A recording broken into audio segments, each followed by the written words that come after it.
We only have a couple of days before the Derby, and while we were working on the car, the first thing, it lit on fire. We need a fire extinguisher. Right behind you. What do you mean right behind you?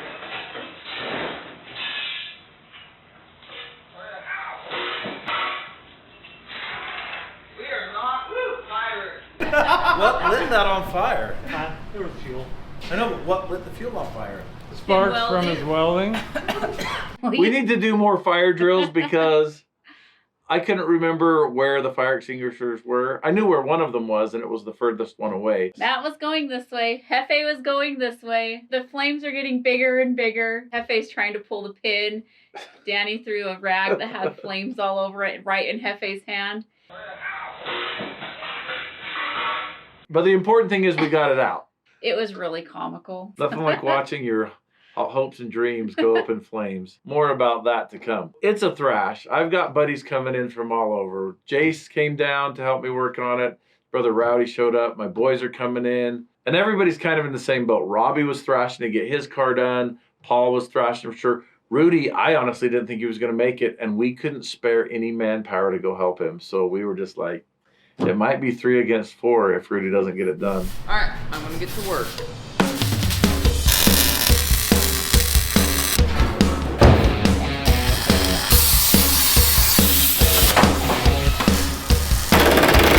I love welding rusty metal.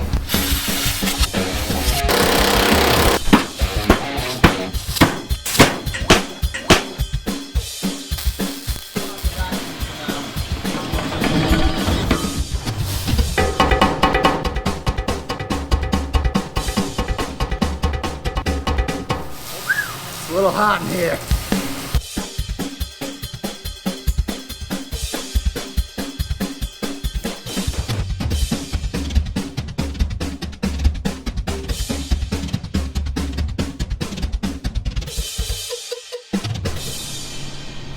It's a lot of work to build a Derby car. It's Derby day. Got my junkie shirt on. Team Junkie. Saturday mid-morning, I felt like the car was done and ready for a test rip up the street. I took it out there, and it wouldn't run.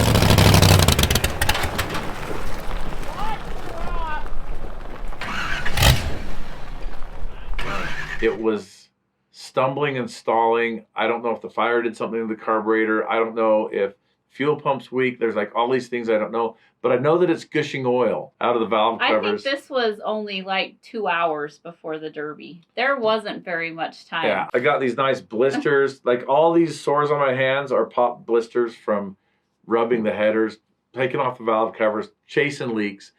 We took the carburetor apart, tried to clean it out. There were some melted plastic pieces in there. I had no choice. I didn't have any parts. I couldn't get a rebuild kit.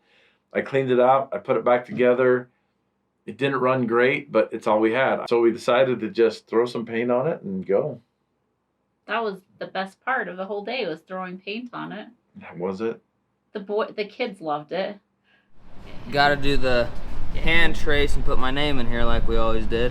Back since I can remember, my dad has always painted his cars, and he's let us paint the wheels of his cars.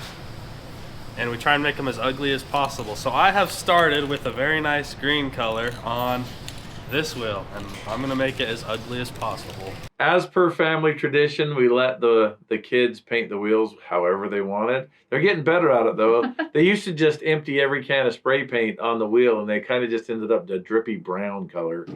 But this time they turned out pretty cool. Did. They were all now, different you designs. never paint your wheels bright colors in a demolition derby, because the wheels are how people take you out, and you just put this big bright target for them to hit. But what are we gonna do? It's tradition. All right, we've got the MORR and the MORR cheated right here.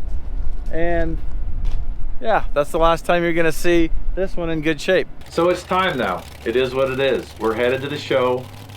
We're hoping we're gonna have a good night.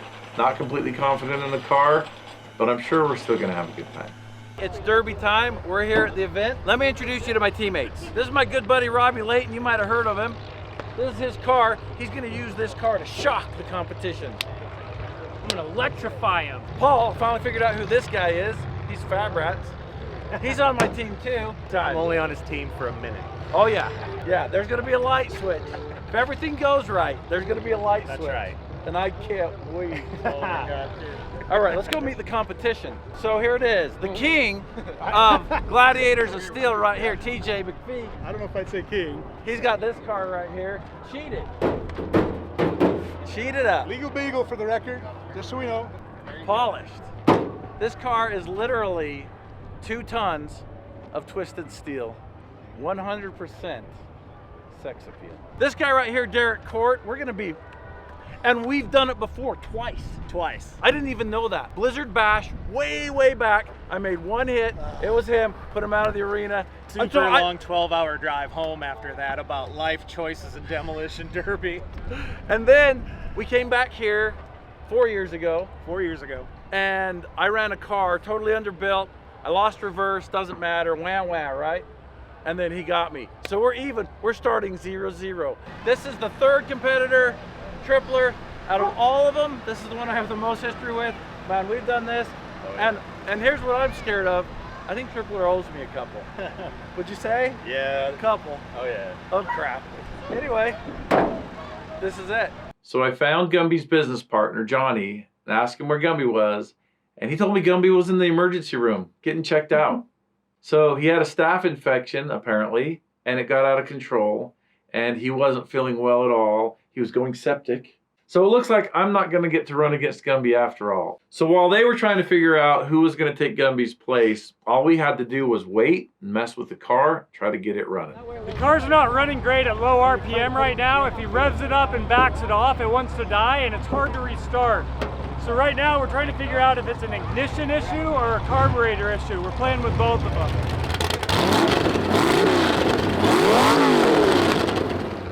So when he revs it, it goes lean. So he's trying to bend the arm on the accelerator pump to give it all the fuel it can when he revs it up.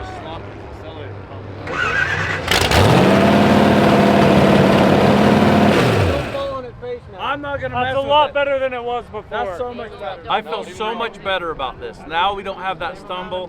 It's still not running 100%. I like my engines to run really good and sound really bad. Now it's 75%. Now we're 75%. Hillbilly. Hillbilly for the win. He pulled through on this, kids. I think the show starts at 7. And about 6:59 and 30 seconds, Rudy comes rolling in with an unpainted car. Looks like he hasn't slept for a couple of days, justifiably. He doesn't even know what day it is. He's just there. Well, we made it. We got to pay it. Have you had any sleep in a while? What sleep? I wonder if he's still asleep. He said on Sunday he slept till 2:30 p.m. So he was tired. Oh, he looked exhausted. I know exactly where he was. I wasn't too far from it, actually. I was seriously worried about his car. He's never built a derby car, especially all by himself, where he's the engineer and designer of it. He had less than 2 weeks to build it with a ragtag crew of mostly non-derby people. Yeah. And Paul and Matt and Robbie all interjecting every once in a while. Well, I know he got parts from Paul, and I know he got parts from me. Probably got something from Robbie, who knows. I was really worried about his engine falling out, which it didn't, because it didn't make enough power to like really slam into things. But that was a blessing. Turned out better than I thought it was gonna. Was you stopped yesterday? Yeah? Yeah. You've done a lot of work since yesterday. So we'd made a few tweaks to the carburetor. It was definitely running better. I felt a little bit better driving into the arena.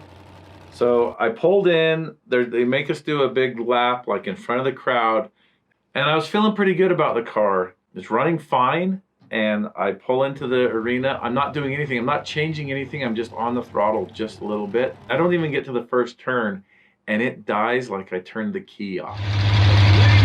That's junky. Like it just dies. And that's when I panic. A little bit of history about me. My vehicles always look like junk. They look like junk and they run. They run. If I'm restarting it, it's because I turned it off. They don't die when I hit cars. They don't die out there for any reason. This car died for no reason. So I'm panicked. We kind of panicked outside of the arena too. I love bringing stuff that looks like junk, but I hate bringing junk. So I was nervous. Luckily, it started right back up, but how embarrassing. I'm supposed to do my like entrance, like rev the engine and spin a donut, and my car is dying, idling. Like not even idling, like at part throttle, 3,000 RPM, it just dies. Panic. Well, how are you feeling? We were a little nervous out there, waiting for you to get through there. Yeah. So the way it is for me and a lot of my friends that I talk to that do Demolition Derby is there's butterflies everywhere, like up to the event. But when they do the countdown, 5, 4, 3, 2, 1, butterflies gone. 5, 4, 3, 2, 1. So the countdown's over. I put the hammer down and the car starts stumbling.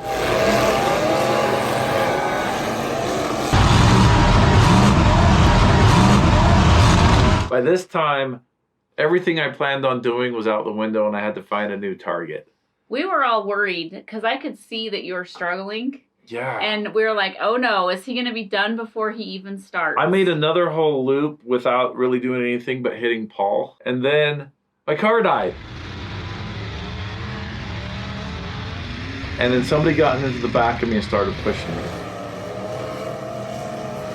So finally the car fires up. I actually get some power, it takes off. I'm able to hit the back of the Gumby car, who was already being absolutely smashed by Paul and Robbie.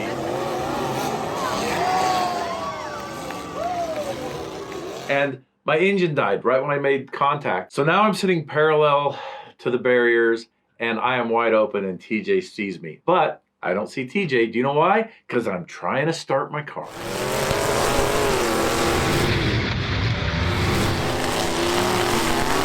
I'm doing what you never do in Derby. I am paying attention to starting the car instead of watching what's going on around me. And I know I'm open. Rookie mistake.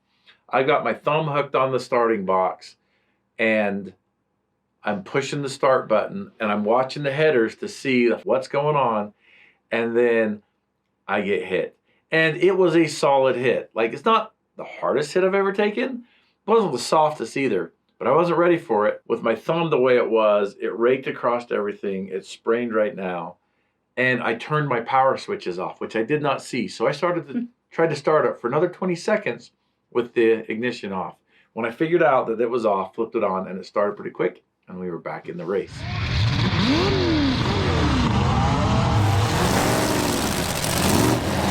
Oh, he's still rolling! So after I get my car started for like the 7th time, it finally starts running good, and I make my first hit, and it's a good one on Robbie.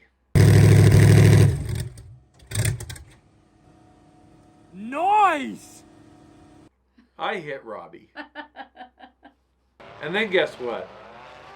My engine died again. So now I'm here trying to start it. Tripler comes around, hooks, spins me around. And then by some miracle, the car just starts. And I drive away, out of the fray. So at this point, I'm so focused on keeping my car running, I'm not paying attention. The guy driving Gumby's car is Will Steinbeck, and he's a top-rated driver in the nation. Like, he's pretty well known for, you know, putting the smack down. They're stopping the Derby, which I'm unaware of. You'll see here that they had to specifically call you out because you wouldn't stop.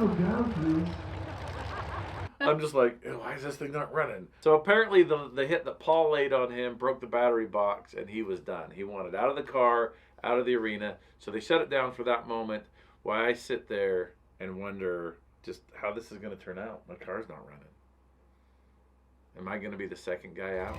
So Robbie Layton got his first wish. Gumby's car is dead. Yeah! All right. Are we ready? So after they got Will out of the arena and they started counting down, Robbie got so excited he started driving on 3 while the rest of us waited till 1.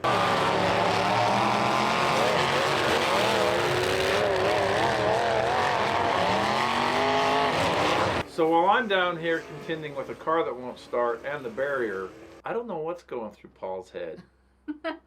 But I know what went through Robbie's car, and it was Paul's car.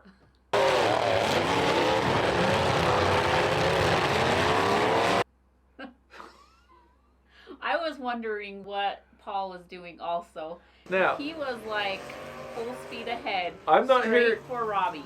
I'm not here to cast any sort of dispersions. I'm just going to say this. Paul says that he was going for TJ. That's what I think too.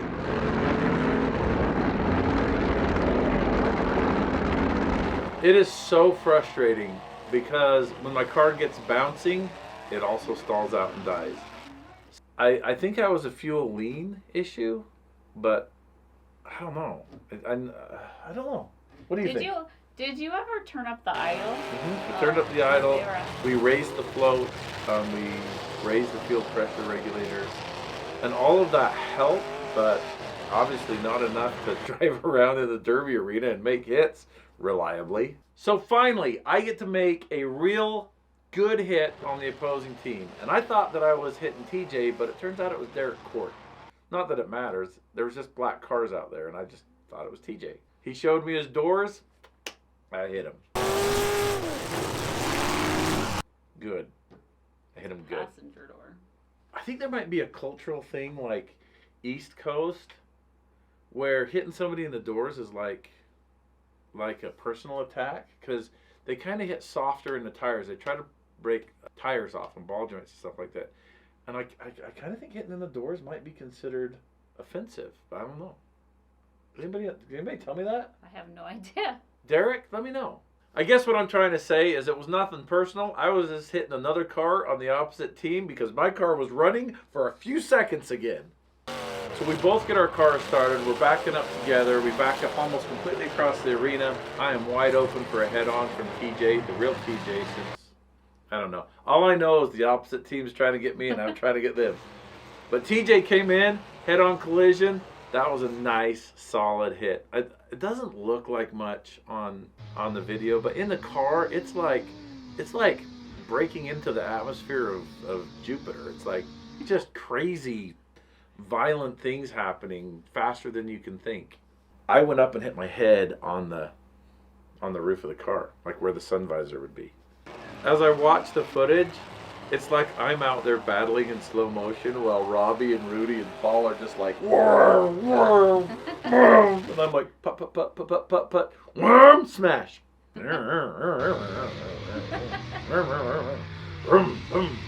Wham!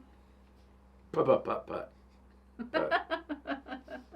So TJ and Rudy were doing something back there behind me. I couldn't really see them, and I just know that I finally got my car started, and then I couldn't move. And what had happened is Rudy's front bumper had hooked around my back bumper, and we were never able to move again. Derek Court came in and made a shot on me, a front end shot, and he was dead. And I was a little bit pinned in there. I know that it's over, but there's always like that little bit of chance that maybe I can get out of here. So I burned my tires against the K-rail for a minute. There's some smoke made. Yes. Yeah, but it was all in vain. Robbie come down and him and TJ danced for a little while.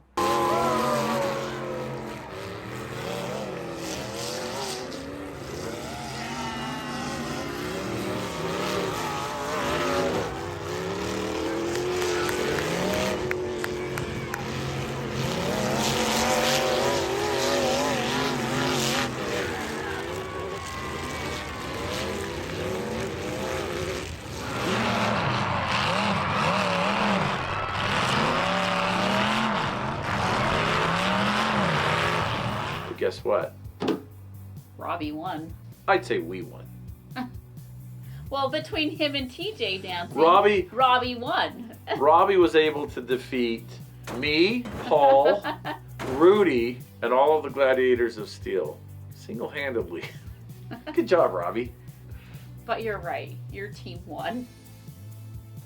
I would really like to thank Gumby and the Gladiators of Steel for extending this invitation to come out in Derby. I forgot. I just didn't realize how much I missed the whole thing. And it was just an enormous amount of fun. I don't know. I might be moving out of full retirement into semi-retired. Ooh. I don't know. That would be fun. I'm never getting in a truck again. Sorry for all you truck fans. Junkie had a good run. Had a decade of good runs, but that ship has sailed. going to be cars if it's anything. Probably not going to be anything. I doubt that. If you'd like to watch the Gladiators of Steel, particularly us whooping up on them, you can check out the link in the description. And thanks for watching.